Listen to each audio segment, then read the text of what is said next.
ماضی میں بھی مختلف لوگ جو خود پاکستان اور اس شہر کراچی میں کام کرتے رہے ہیں اور ان کو سرپرستی بھی بہت ساری طاقتوں کی حاصل رہی ہے، مقامی بھی اور بین الاقوامی بھی.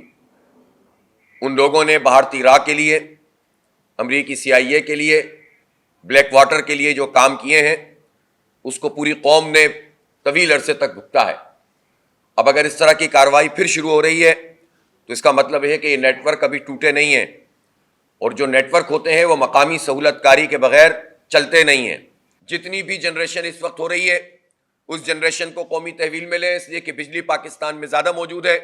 خود کراچی میں جتنی بجلی بنتی ہے ہمارے پاور پلانٹس اور IPPs اور ان پلانٹ سے، وہ کراچی کی ضرورت سے بھی زیادہ ہے، اور پاکستان کو بھی یہاں سے ایکسپورٹ ہوتی ہے. یہاں سے تقریباً 2500 میگا واٹ تو یہاں کے پلانٹس کے ذریعے سے نیشنل گرڈ میں جاتا ہے، جو کراچی میں بجلی صرف ہی نہیں ہوتی. اور سستی بجلی یہ لے کر 5 گنا مہنگی بجلی کا بل کراچی کے لوگوں کو کہ الیکٹرک مافیا دیتی ہے. اب سب رپورٹس نیپرا کی بھی آ گئی ہیں. خالد رضا صاحب جو تعلیم کے شعبے سے وابستہ تھے اور ان کی شناخت یہ تھی کہ وہ تحریک آزادی کشمیر کے لیے جد و جہد کرتے تھے، کوشش کرتے تھے، اس کی وکالت کرتے تھے، اس کے لیے لوگوں کو ذہنی طور پر تیار کر کے اس عظیم مقصد کے لیے دی جانے والی قربانیوں کی پشت پر لا کر لوگوں کو کھڑا کرتے تھے. ان کو ان کے گھر کے سامنے ٹارگٹ کر کے شہید کر دیا گیا ہے، اور اس طرح ٹارگٹ کلنگ کا یہ سلسلہ ایک مرتبہ پھر شروع ہو گیا ہے.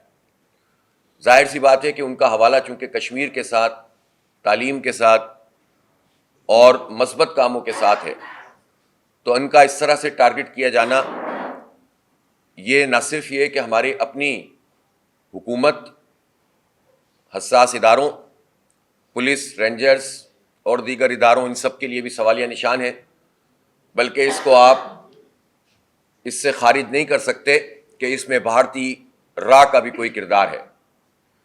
بھارتی راہ کا کردار اس لیے بھی میں کہہ رہا ہوں کہ گزشتہ دنوں اسلام آباد میں بھی ایسی ہی ایک شخصیت کو ٹارگٹ کر کے شہید کیا گیا ہے کہ اس کا نوٹس لینا چاہیے، اس واقعات کی تحقیقات ہونی چاہیے، اس نیٹ ورک کو پکڑنا چاہیے اور کون لوگ اس نیٹ ورک کو چلانے والے ہیں. ماضی میں بھی مختلف لوگ جو خود پاکستان اور اس شہر کراچی میں کام کرتے رہے ہیں اور ان کو سرپرستی بھی بہت ساری طاقتوں کی حاصل رہی ہے، مقامی بھی اور بین الاقوامی بھی. ان لوگوں نے بھارتی راہ کے لیے، امریکی CIA کے لیے، بلیک واٹر کے لیے جو کام کیے ہیں اس کو پوری قوم نے طویل عرصے تک بھگتا ہے.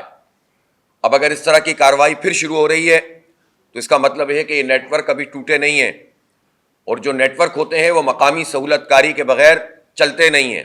ہم نے معلومات حاصل کرنے کی کوشش کی ہے، لیکن ابھی تک وہ یہ معلومات نہیں دے رہے کہ کتنے لوگوں نے اپنے آپ کو رجسٹر کرایا ہے آن لائن. یہ وہ پہلا مرحلہ ہے کہ جس سے پتہ چل جاتا ہے کہ یہ بعد میں کیا کریں گے. جب آپ نہ معلومات فراہم کریں گے، نہ ایکسس دیں گے، تو یہ پورا کا پورا عمل بھی ماضی کے عمل کی طرح فراڈ عمل ثابت ہو جائے گا.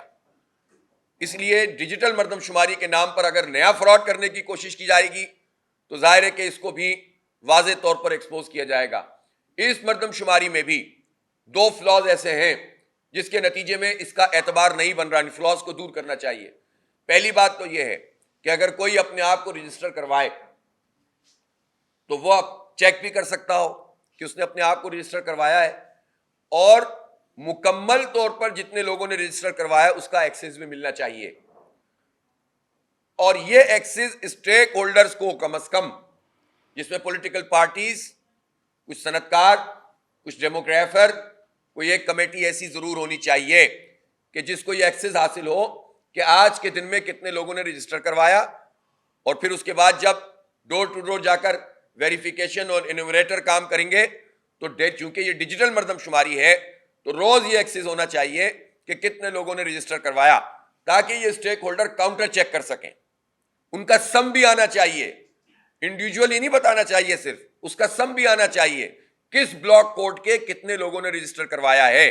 جب وہ ایکسس ملے گا تو یہ مردم شماری شفاف ہوگی، اور اگر یہ ایکسس نہیں ملے گا تو کراچی پر پھر شب خون مارنے کی سازش ہو رہی ہے اور سازش کی جائے گی. اس کو کسی صورت قبول نہیں کیا جائے گا. پہلی بات یہ کہ یہ ایکسس اور اس کے سم کو دیکھنے کا ایکسس ہونا چاہیے, اس کے جمع کو دیکھنے کا ایکسس ہونا چاہیے. اور دوسری بات یہ ہے کہ ویریفیکیشن کے وقت جب آپ شناختی کارڈ بھی نہیں مانگ رہے تو آپ کس بنیاد پر ویریفائی کر رہے ہیں؟ کوئی 20 سال سے رہ رہا ہے, کوئی 10 سال سے رہ رہا ہے, کوئی 4 سال سے رہ رہا ہے, تو وہ کراچی میں کاؤنٹ نہیں ہو رہا, وہ کے پی میں کاؤنٹ ہو رہا ہے, پنجاب کے کسی علاقے میں, بلوچستان کے کسی علاقے, آزاد جموں و کشمیر کے کسی علاقے میں. جو آپ کو لکھوا دے آپ لکھ دیں گے. اور اس کے بعد ظاہر ہے جو آدمی اپنا پرماننٹ ریزیڈنٹ ہوتا ہے, نارملی وہ لوگ اپنی پرماننٹ ریزیڈنس کے مطابق ہی چیزوں کو بتا رہے ہوتے ہیں.